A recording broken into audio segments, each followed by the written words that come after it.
हरे कृष्णा दोस्तों, कैसे हैं आप सब। आज की थंबनेल देखकर आप लोगों को ये पता चल ही गया होगा कि हम लोग आज किस विषय में बात करने वाले हैं।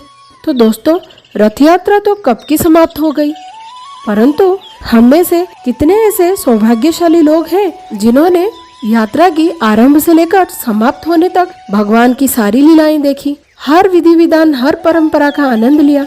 ऐसे बहुत ही कम लोग होंगे, है ना। अब करें तो क्या करें, हमारी रोज की जिंदगी इतनी व्यस्तताओं से भरी हुई होती है कि एक ही जगह पे इतने दिनों तक रुककर भगवान की लीला का आनंद लेना चाहते हुए भी संभव नहीं हो पाता है। क्या मेरी तरह आप लोग भी ये सोच रहे हैं कि कितना अच्छा होता अगर हम ये कर पाते, हम सारे विधि विधान, सारी लीलाओं के बारे में विस्तार से जान पाते तथा देख पाते। तो दोस्तों, बिल्कुल भी चिंता मत कीजिए। भले ही इस वीडियो के माध्यम से आपको सारी लीलाओं का साक्षात दर्शन करने का अनुभव ना हो, परंतु सारी लीलाओं के बारे में विस्तार रूप से सुनकर आप इस अनोखे भक्ति रस का आस्वादन जरूर कर सकते हैं। आज हम बात करने वाले हैं रथ यात्रा से जुड़ी हुई हर एक छोटी से छोटी, बड़ी से बड़ी बात के बारे में, जैसे कि कब से शुरू हुई रथ यात्रा, कैसे हुई रथ यात्रा, किसने शुरू करवाई थी, और आखिरकार भगवान ने 7 दिन के रहने के लिए देवी गुंडीचा के मंदिर को ही क्यों चुना, किसी और जगह को क्यों नहीं।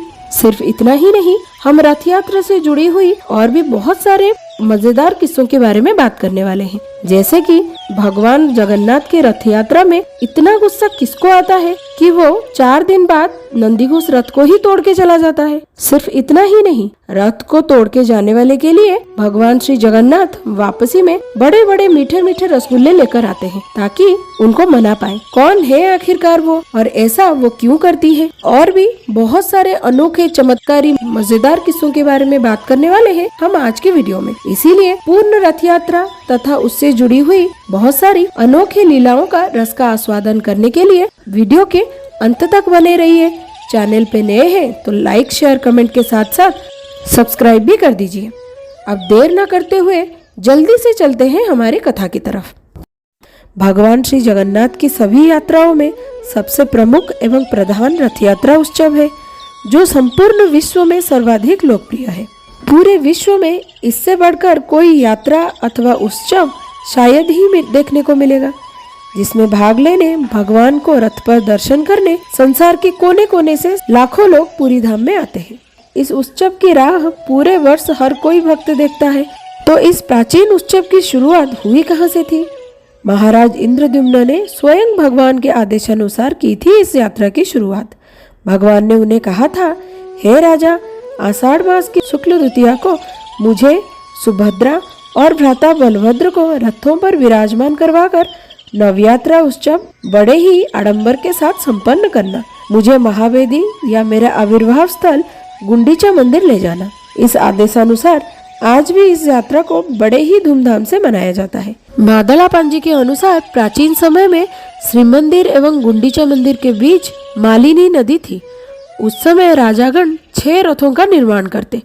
अब आप सोचेंगे, अब 6 से 3 रथ कैसे हो गए? तो दोस्तों, ये नदी बड़शंख के पास थी। तीनों रथों के द्वारा नदी तक विग्रह लेकर जाते थे, फिर रथ से उतरकर नदी पार करवाते थे। उसके बाद फिर से दूसरे रथों में विराजित करवाकर यात्रा आगे गुंडीचा मंदिर तक लिया जाता था। उड़ीसा के राजा वीर नरसिंह देव ने रेत आदि से इस नदी को भरवा दिया और गुंडीचा मंदिर तक जाने वाला मार्ग बना दिया। तब से 6 की जगह 3 रथों का प्रचलन शुरू हुआ।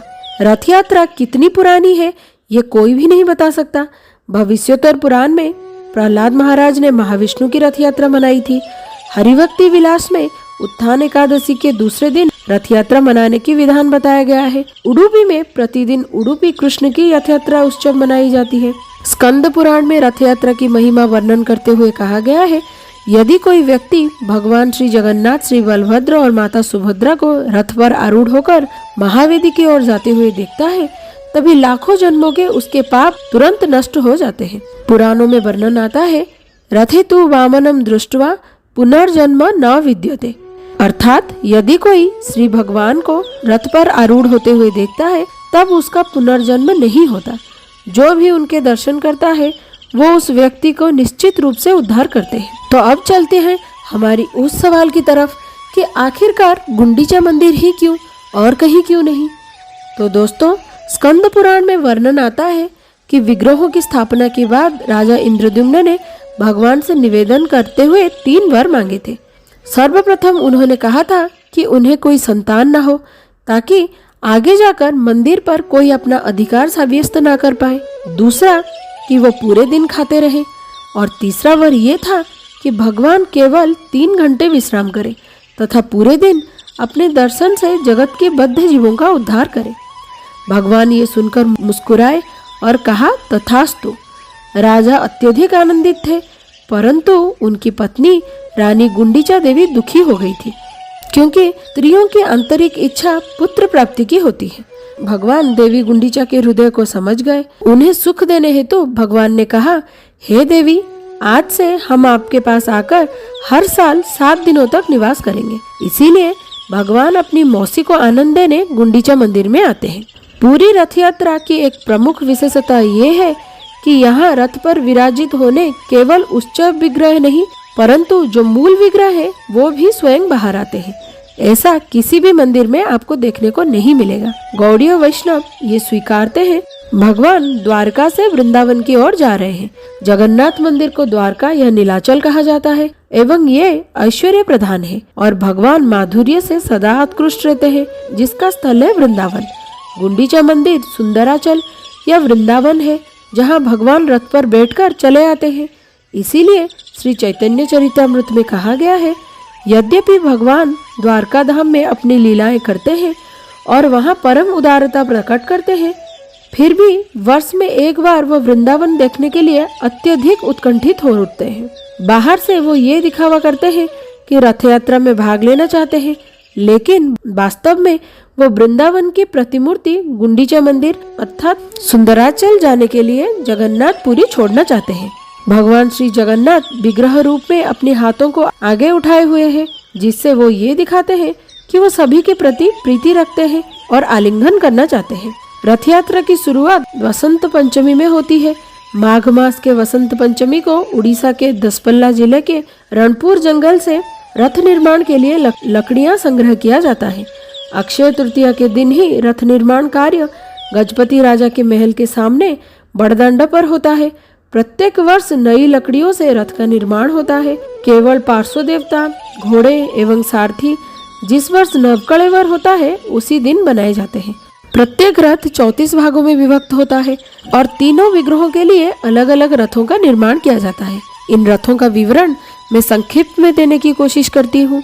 श्री जगन्नाथ देव का रथ का नाम है नंदीघोष, जिसके 16 पये होते हैं।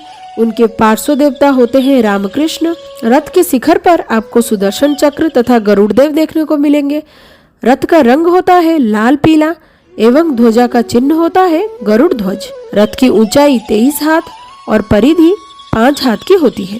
सारथी का नाम होता है दारुक और रथ के रक्षक होते हैं नृसिंह देव। अब आते हैं देवी सुभद्रा के रथ की तरफ। इस रथ में पार्श्व देवता है सुदर्शन और रथ का नाम है देव दलन या दर्प दलन। रथ के पहिए 12 हैं और रथ के शिखर पर आपको पद्म चिन्ह देखने को मिलेगा। रथ का रंग लाल तथा काला है एवं ध्वजा का चिन्ह पद्म ध्वज है। रथ की ऊंचाई 21 हाथ की और परिधि 4 हाथ की है। सारथी का नाम देवदत्त या अर्जुन एवं रथ के रक्षक है बन दुर्गा।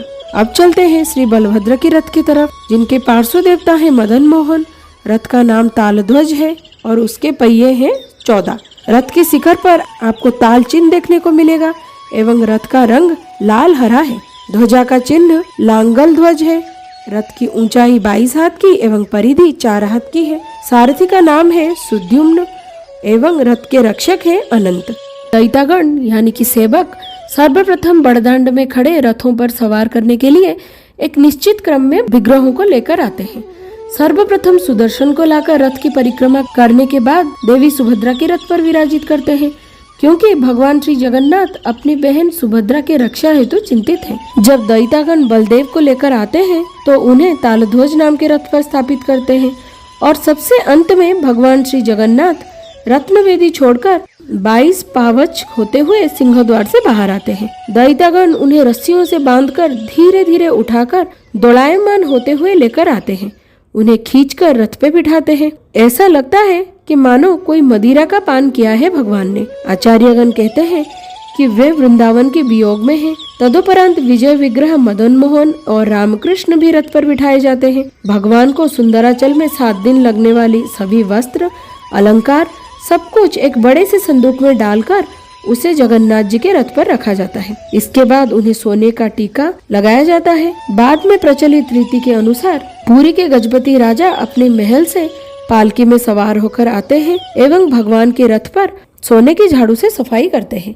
इसे छेरा पहरा कहते हैं। पुष्पांजलि देकर आरती उतारते हैं। चंदन मिश्रित जल का छिड़काव कर चावर सेवा भी करते हैं। ये कार्य वो 3 रथों पर किया करते हैं। उसके बाद सारथी को रथ के ऊपर बिठाकर घोड़ों को बांधा जाता है। जब 3 रथ चलने के लिए तैयार हो जाते हैं, सर्वप्रथम बलभद्र जी, फिर सुभद्रा जी और अंत में भगवान जगन्नाथ चलते हैं। प्रतिवर्ष जब जगन्नाथ जी का रथ चलने लगता है तब इंद्रदेव वर्षा करते हैं। तीनों रथों को भक्तगण खींचते हैं।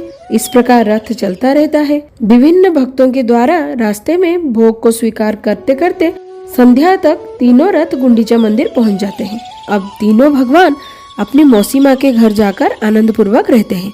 रथ यात्रा के चतुर्थ दिवस और पंचमी तिथि को रथ भंग उत्सव भी कहा जाता है। इसे हेरा पंचमी भी कहते हैं, क्योंकि भगवान श्री जगन्नाथ श्री मंदिर से लक्ष्मी देवी से 2 दिन बाहर जाने की अनुमति लेकर निकले थे, परंतु 4 दिन हो गए फिर भी वापस नहीं लौटे। इसीलिए गुस्से में आकर देवी लक्ष्मी अपने सेवकों समेत स्वयं पालकी में विराजित होकर गुंडीचा मंदिर जाती है। वहां जाकर जगन्नाथ जी के सेवकों की पिटाई करते हैं और रथ के कुछ भाग को तोड़कर हेरा गोहिरी गली से होकर वापस श्री मंदिर आ जाती है।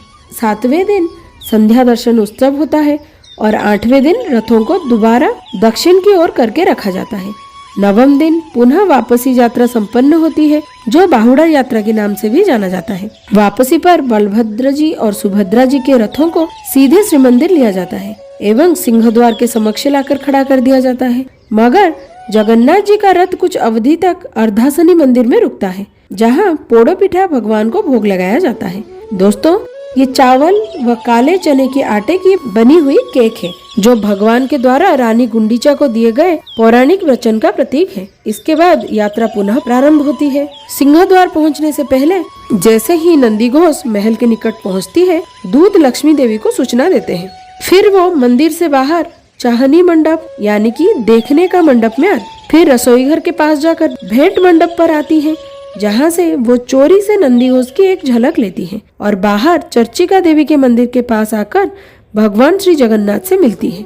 इसे लक्ष्मी नारायण भेंट भी कहा जाता है। स्थानीय बोली में इसे आंखों का मिलन कहते हैं।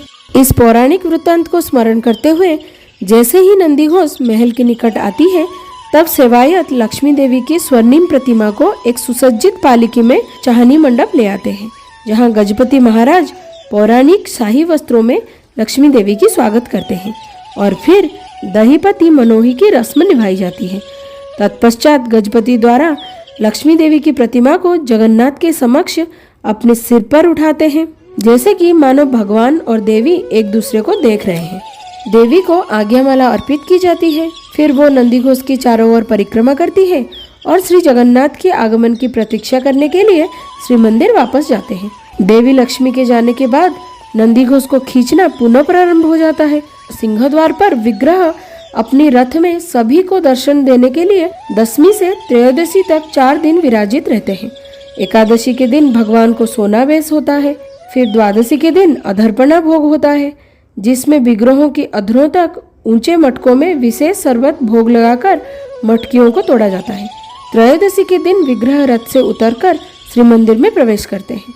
सब अंदर चले जाते हैं, जबकि जगन्नाथ जी को पीछे छोड़ दिया जाता है। उनके प्रवेश का विरोध किया जाता है। जैसे ही जगन्नाथ जी का विग्रह जय विजय द्वार के निकट होता है, लक्ष्मी देवी के सेवायत उनकी प्रतिमा उठाए उनको अकेले छोड़ जाने की पीड़ा का प्रदर्शन करते हुए द्वार को बंद कर देते हैं और कुछ समय बाद खोलते हैं। बाहर फंसे हुए जगन्नाथ जी लक्ष्मी देवी से अंदर आने की अनुमति के लिए गिड़गिड़ाते हैं। इस प्रकार ये अमोद प्रमोद कुछ देर तक चलता रहता है। लक्ष्मी देवी और जगन्नाथ द्वार को खोलते और बंद करते हुए अपनी भावनाएं व्यक्त करते हैं। इस वार्तालाप को सुस्पष्ट करने के लिए दोनों की सेवायत कुछ प्रकार के कृत्रिम संवाद करते हैं, पति पत्नी के बीच कलह का प्रदर्शन करते हुए कई प्रकार के हास्यपूर्ण सांकेतिक भाषा का प्रयोग भी करते हैं। फिर भी लक्ष्मी देवी जब नहीं मानती है तब भगवान उन्हें मनाने के लिए साथ में लाए हुए बड़े बड़े मीठे रसगुल्ले भेजते हैं। अब लक्ष्मी देवी कैसे ना माने। फूल माला एवं रसगुल्ले भगवान श्री जगन्नाथ द्वारा दिए जाने के बाद लक्ष्मी देवी शांत हो जाती है और जगन्नाथ जी को मंदिर में प्रवेश करने की अनुमति दे देते हैं। तो दोस्तों, इस प्रकार रथ यात्रा का परम पावन उत्सव का समाप्ति होता है। आज की वीडियो में हमने रथ यात्रा शुरू होने से लेकर रथ यात्रा की समाप्त होने तक की सारी विधि विधानों को विस्तार में सुना। उम्मीद करती हूँ आपको ये कथा अच्छी लगी होगी। कमेंट सेक्शन में अपना राय मुझसे ज़रूर शेयर कीजिए। मिलते हैं अगले वीडियो में और एक नई कहानी या कथा के साथ। तब तक के लिए जय जगन्नाथ, हरे कृष्ण।